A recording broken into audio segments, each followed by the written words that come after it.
Hello, you beautiful people. I'm Michael Botts, and the reason you show up here every morning at 9 a.m. is because you know there's more. There's more love for you to get. There's more money for you to get. There's more sex for you to get. There's more peace for you to get. There's more abundance for you to get. And there's more for you to give. There's more love for you to give. There's more money for you to give. You're actually a conduit so that the universe can bless someone out here. The universe can abundance out here, but you have to be the conduit for it. Look, you were born genius. You were born epic.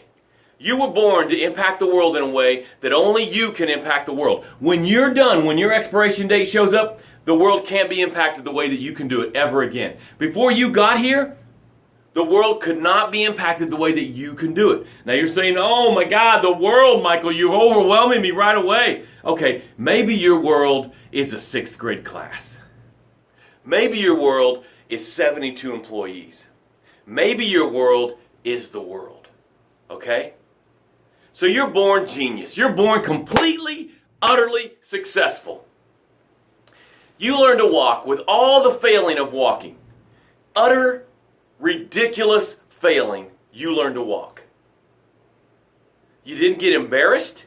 You didn't get depressed. You didn't have anxiety. You weren't disappointed. You didn't get frustrated. You just kept pushing and kept going until you learned to walk. That's what you were born in. You were born, I am enough. You learned to walk, you learned to talk, you learned to eat. Those 3 things you did without any embarrassment, without it worried about rejection. You had spaghetti all over you, and you didn't care that everyone was laughing at you. It didn't affect you in any way.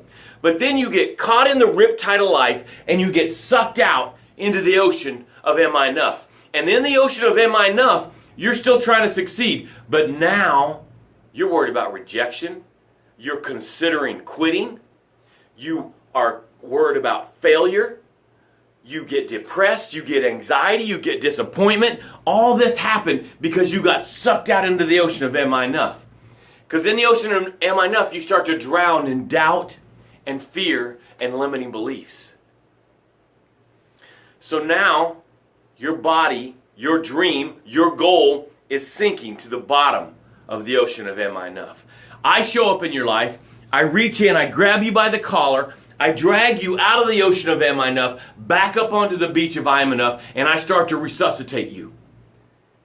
I start to resuscitate your lifeless goal. What is the goal that you've set 1,000 times and you haven't hit?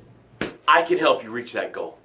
So then you start to spew out doubt, spew out fear, spew out limiting beliefs, and you take these breaths. I'm alive.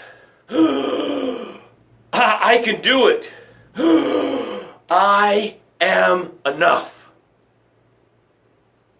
And I stand you up and I aim you down the path of success. And you sprint down that path of success. You turn $2,700 a month into $100,000 a month. You take anxiety and you put your boot on it and you stand on it because you don't have anxiety anymore.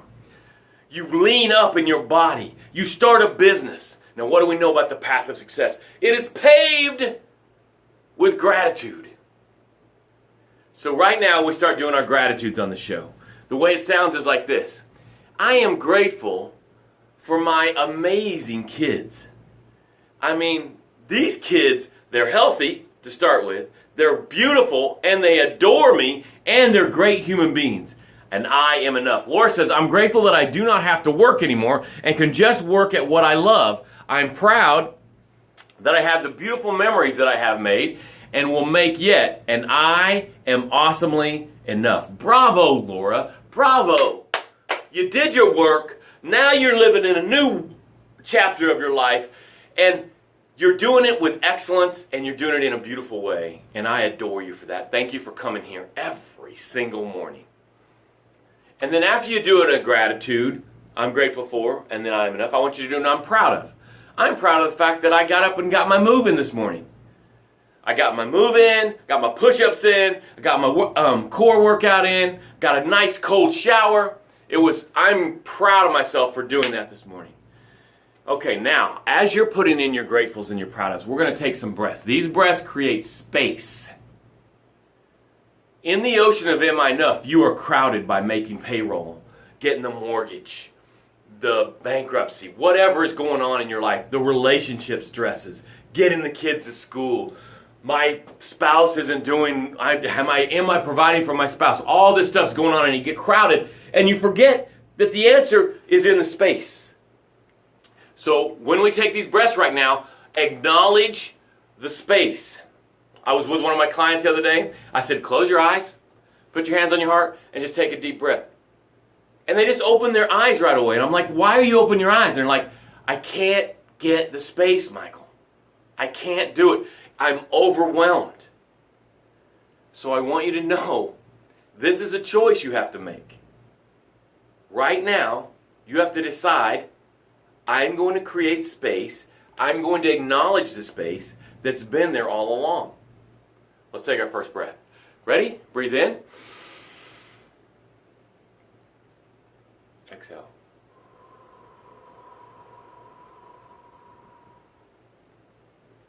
Let's just say space when we exhale, okay? We're going to do 3 more. I'm not going to talk in between. And I just want you to breathe in. I'll do this for breathe in. And then we'll exhale. And I want you to just say space so that you start to acknowledge the space. Ready? Breathe in.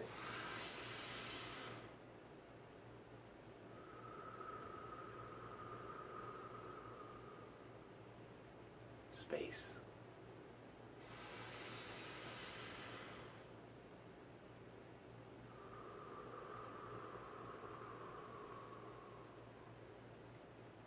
Space.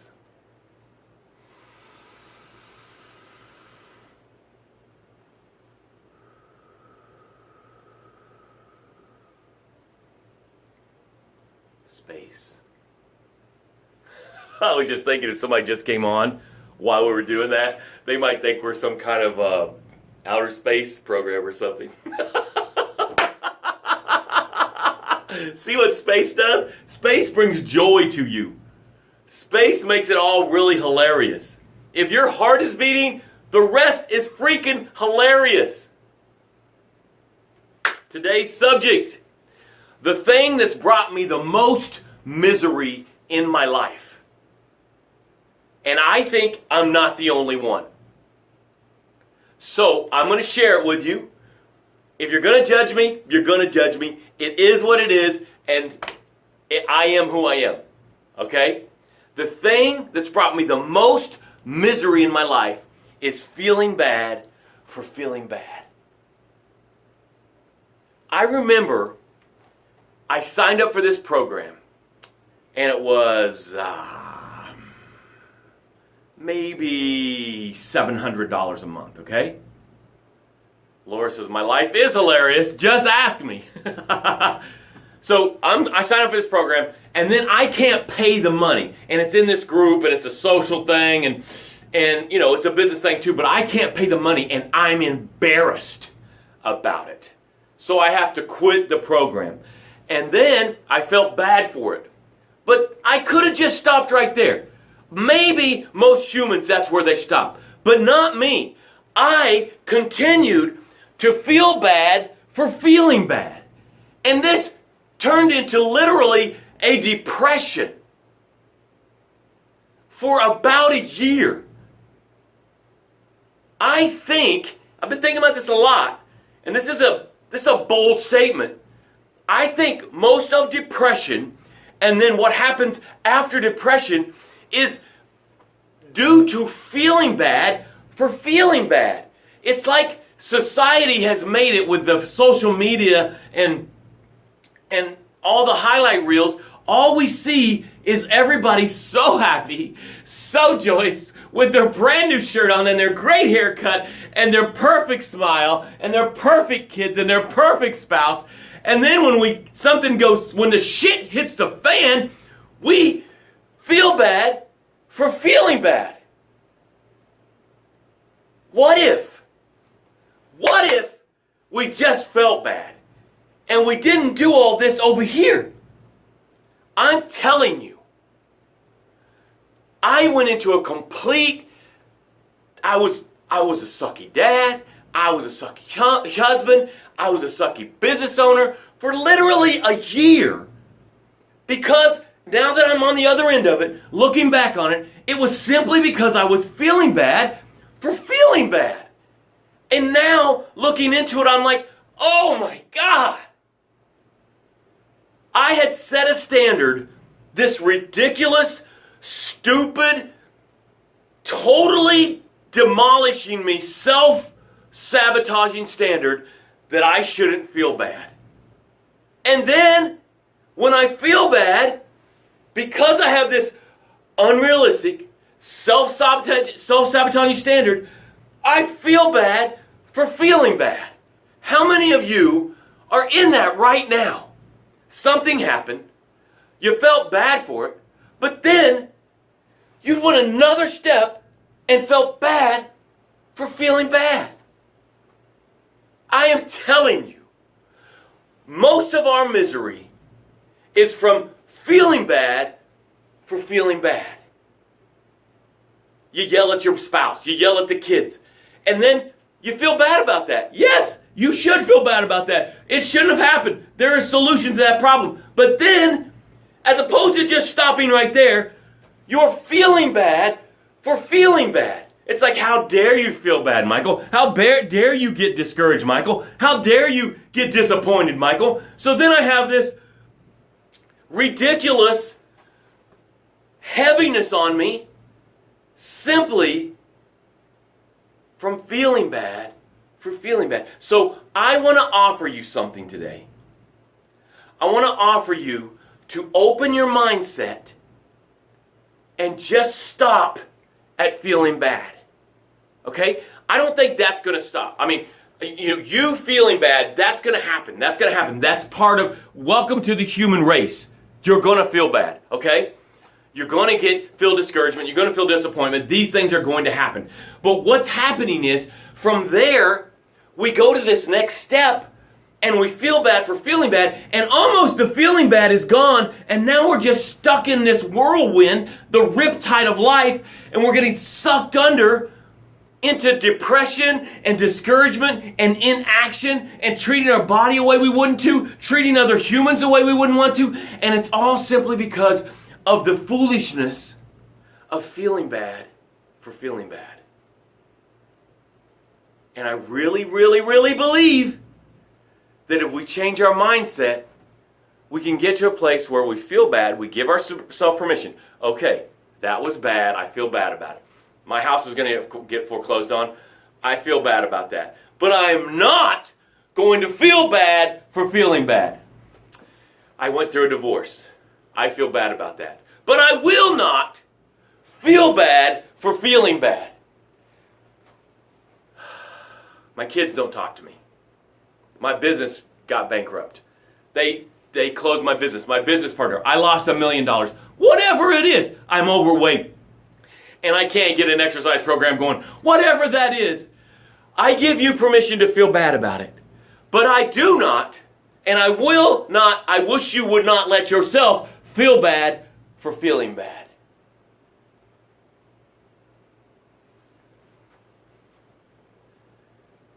I think it's the source of a bunch of misery that's unnecessary, guys. All that crap happened, and you have permission to feel bad about it. But going to the next level for feeling bad is putting you in misery, depression, discouragement that is absolutely, positively unnecessary. I love you. I care about you. And I'm committed to your success.